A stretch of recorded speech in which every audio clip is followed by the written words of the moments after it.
Good morning. In this recording, I want to give a little bit more background on the example of the Camden Town Business Improvement District as an example of public sector innovation. And it forms part of the four case studies that we have written about and which you'll see a translated version of. So that is alongside the UK government's digital strategy, the mission-driven innovation around climate change in the Greater Manchester metropolitan region, and the Finland anticipatory governance innovation example. And if you think about them, at least all three of the British examples, mission-driven innovation across the region, the UK government's digital strategy, and this example of the Camden Town Business Improvement District, are all really interesting ways of organizing innovation in the public sector by working in partnership with others. And so all this is part of, I think, a really important message that we wanted to share, is that it's impossible to do this work alone, and that organizing smart partnerships and smart inputs and smart ways of collaborating with the talent and creativity and energy and drive and resources of others beyond the public sector is so incredibly important.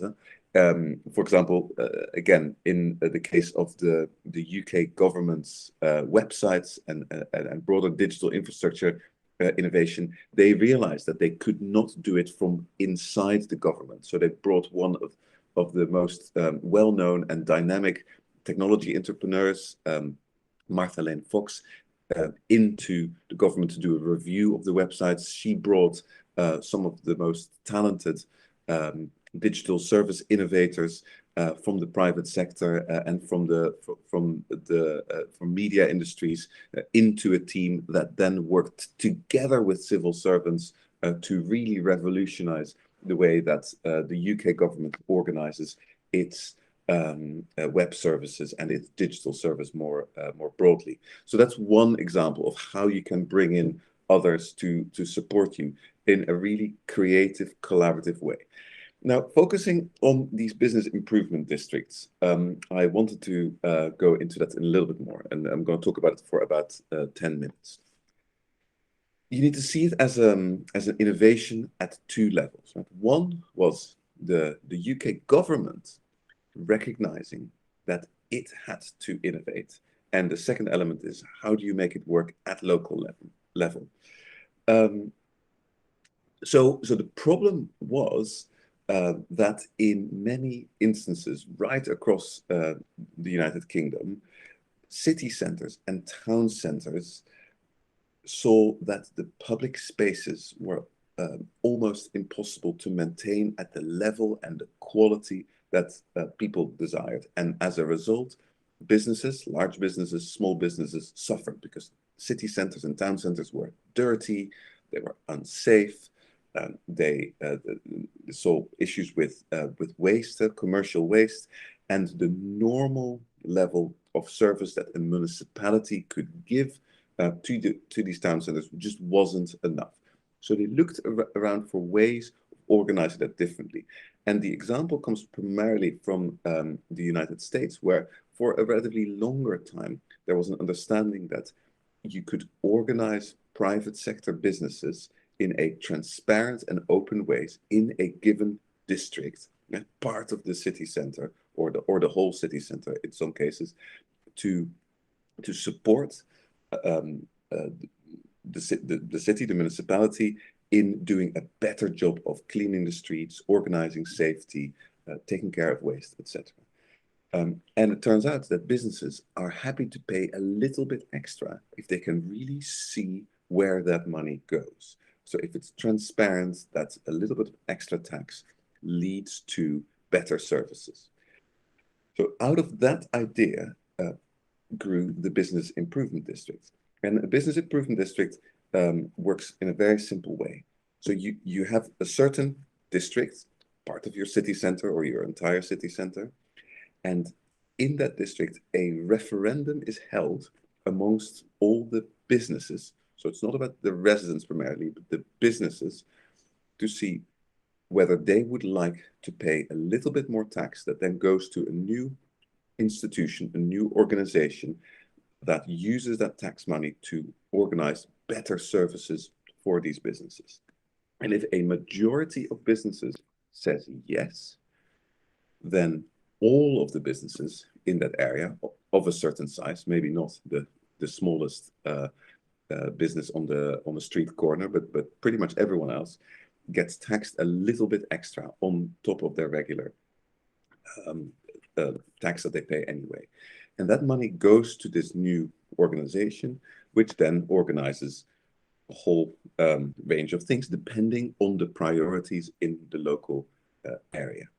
So what you get is a little bit more of a layered government. And sometimes you could say, well, do we need more complexity in city government? We already have too many layers, too many politicians, too many ways of organizing. Do we really need that complexity? It turns out that a little bit of extra complexity in this case really works because it creates very local, targeted space for making improvements. And again, it also organizes very clear accountability, right? Because every 5 years, there is a new referendum.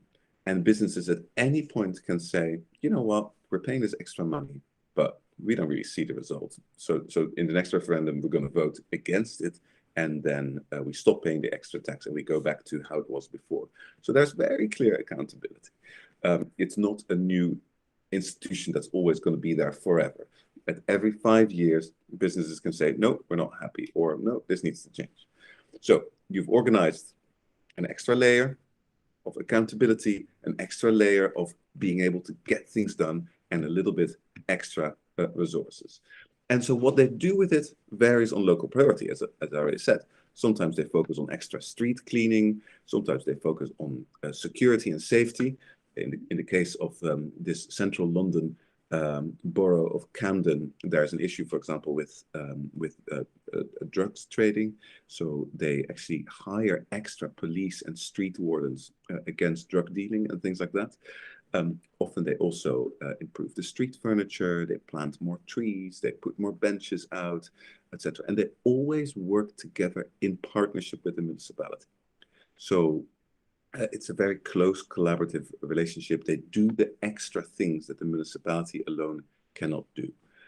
And as you see in Camden, they've been extraordinarily innovative. And again, that's also because of the leadership, the personal leadership of the people most directly involved, and because of the resources they have access to, because Camden Town has some very large businesses that therefore pay relatively more property tax. And these businesses really want Camden to change because amongst them, you probably know MTV, the music television channel. And they want Camden to be. Oh, this is my son coming. Come and say hello, Maxie. Sorry, a little interruption. This is my son. Hello. Maxie, go downstairs. I'm doing something. Okay. Where was I in my story? Apologies, I got interrupted. Right. So these businesses really want Camden to stay creative as well as clean, because a business like MTV wants there to be access to creative employees, young people who can support them in growing their business. And if Camden Town isn't a cool place to work anymore, all of these businesses will suffer, right? So the aims of the Camden Town area weren't just to be clean and safe, but also to be creative, to be open, to be inclusive, to support young people, so that Camden continues to have a good reputation. And so what they did was really remarkable. They organized affordable workspaces where young people can start their business, find support from others, start, for example, trading, start to open shops, start to open bakeries, start to open fashion brands, start to open music businesses. And they found empty buildings in the area where this could happen, and they organized business support around them. So that's one thing they did. They also recognized that young people. Maxi, could you put the television lower? Sorry again, my son is watching television. Um, they also organized a way for young people to have a more direct say in how some philanthropic money in the area got spent. Camden Town has a foundation which gives money to various social causes, and they thought that it was important for young people to have a direct say, young people aged 16 to 25, to have a direct say in where that money goes. So it's also organizing a new form of democracy and representation of young people. Again, those are very interesting and important things to do. And for most municipalities, this is hard to organize. So at a more local level, you can do these things through real world relationships between the people in the area and by real sort of creativity and purpose. Other business improvement districts focus, for example, a lot on climate change and do very practical things and act as innovation hotbeds, trialing out things that perhaps a municipality would find much harder to trial out. We've seen electrical delivery vehicles, for example, whether bicycles, delivery bicycles, or electrical vans being trialed way before that happened elsewhere. We've seen, for example, deliveries being grouped between businesses so that not every business needs to have its own van driving into the city center, causing more air pollution and congestion. So instead, they organize that all together per street, and they can do it much more efficiently. We've seen organic waste, food waste, for example, being picked up separately in a way that doesn't normally happen in the UK. So what we're seeing is that there's a level of flexibility, creativity, innovation, all based on local demand and local need that is otherwise very hard to organize. And that's what I wanted to conclude on. Basically, these kind of innovations create a little bit more complexity. Of course they do. But at the same time, they deepen our democracy. They deepen our democracy in that you create structures that are not just responsible to residents who vote, but also to businesses and what they need. And they do it in an open and accountable way, in a way that where people really see the impact of extra tax money being spent well in the area. And in that sense, it grows trust. It grows the capacity to respond at a local level to complex issues like climate change, like pollution, like waste, like young people and their very legitimate concerns. And in organizing these new structures, you create new collaboration, new innovation capacity. And again, it doesn't just depend on the public sector anymore. It's done in partnership with the public sector, in collaboration with the public sector, but without the public sector, whether the municipality or the state, having to control everything. Instead, you work on a network model, a collaborative model, where within a shared mission, people can organize in creative ways using new cultures, new ways of working that are sometimes hard to create within such long-standing institutions like the municipality. Because of course these business improvement districts can also hire people differently.